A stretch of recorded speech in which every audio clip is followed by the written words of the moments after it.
যুবকের দল, তোমরা রাগ হইও না। তোমরা যুবক যারা বসেছো, তোমাদের জন্য কিন্তু মজার খবর আছে। এই পৃথিবী থেকে সূর্যটা 9,13,00,000 মাইল দূরে। সূর্যের আলো পৃথিবীতে আসতে সময় লাগে 8 মিনিট 20 সেকেন্ড। প্রতি সেকেন্ডে 1,86,000 মাইল বেগে পৃথিবীর দিকে ছুটে আসে। এই পৃথিবী থেকে চাঁদ মাত্র 1,40,000 মাইল দূরে। 1969 সালে নীল আর্মস্ট্রং $50 লক্ষ কোটি ব্যয় করে 2 বন্ধুকে নিয়ে চাঁদের দেশে গেলেন। ওখান থেকে বিন্দু পরিমাণ ভালো করে নিয়ে ফিরে আসলেন।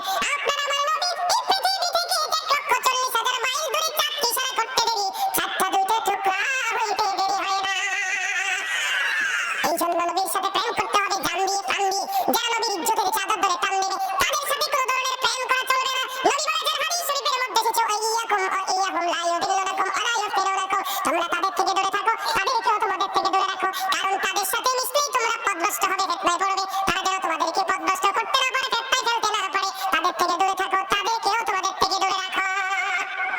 আমার মুরব্বি চাচারা যে ইসলাম মানে, সেই ইসলামে তোমরাও মানো, জীবন সুন্দর হবে। আর এখনকার যে নাপিত মার্কা ইসলাম বাইর করছে, এই মার্কা নাপিত মার্কা শুধু নাই নাই নাই, আছে নাকি তোমার মাথা? কথা বলে না কেন? সুন্নত নাই, নফল নাই, শবে বরাত নাই, শবে মেরাজ নাই, আছে হাতের মাথা। এখন নামাজের শেষে মোনাজাত নাই, জানাজার পরে দোয়াও নাই। আল্লাহ বলছে হাতে হাত আর হাতের মাথায় আছে, আর কিচ্ছু নাই। আগের দিনের মুরব্বিদের জামানায় নাই আছে নিয়ে চাচা, শুধু দোয়া করেছেন, মিলাদ করেছেন, ক্যাম্প করেছেন, জিলাপি খেয়েছেন, বিরিয়ানি খেয়েছেন, দুনিয়াটা সুন্দর ছিল না।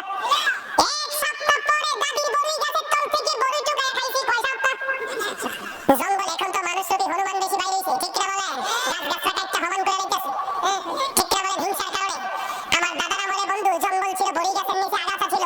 স্কুলে আইতে যাইতে আরে গাছের দিকে চাইয়া থাকতাম, পাখিরে কত মামু ডাকছি, মামু একটা বড়ি ফালাস না, ঠিক কিনা বলেন?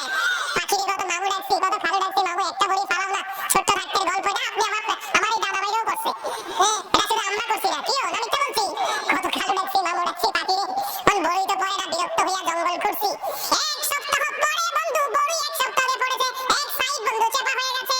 এই বড়ি এক সাইড দিয়ে খেয়েছি, পোকা ছিল না। এখন গাছের আগায় বড়ি পেকে হলুদ হয়ে আছে, গাছের ভিতর ইনটেক বড়ির মধ্যে পোকা। কারণ মানুষ কন্টিনিউ দেখছে, সে প্রত্যেকটা মানুষ নিজেকে নিজে ধোকা। কথা বলেন না কেন? আরে ভাই, আপনি প্রত্যেকদিন আপনাকে ধোকা দিচ্ছেন, একটু নিজের বিবেকের কাঠ গড়ায় দাঁড়িয়ে দেখেন। আমি মিথ্যা বললাম? আগের যুগে পেয়ারা, আমাদের ঘরের সামনে এখন একটা পেয়ারা গাছ আছে, ছোট্ট পেয়ারা, সেটা 12 মাস ধরে কি ধরে 12 মাস ধরে বড়ির মতো পাইকা বন্ধু নিচে পড়েছে, কোনো পোকা দেখি নাই। এখন যদি পেয়ারা একটুখানি পাকে, আর তো খাওয়া যায় না। পেয়ারার মধ্যে পোকা খালি নাচানাচি করে, কারণ তুমি তোমাকে দিচ্ছ ধোকা। পোকা ফলের মধ্যে দেখে তোমার রিজিকের উপর দিয়েছে ধোকা। অর্ডার কার? কারণ আল্লাহ বলেছে আমি মানুষের উপর জুলুম করি না, মানুষ নিজে নিজের উপর জুলুম করে। আল্লাহু লা ইউহিব্বুজ জালিমিন। যারা জুলুম করে আল্লাহ বলেছেন আমি তাদেরকে পছন্দ করি না। ওয়া মা লিয-যালিমিনা মিন আনসার। তারা যখন বিপদে পড়বে আমি তাদের জন্য কোনো সাহায্যকারীও রাখি না। যাইবে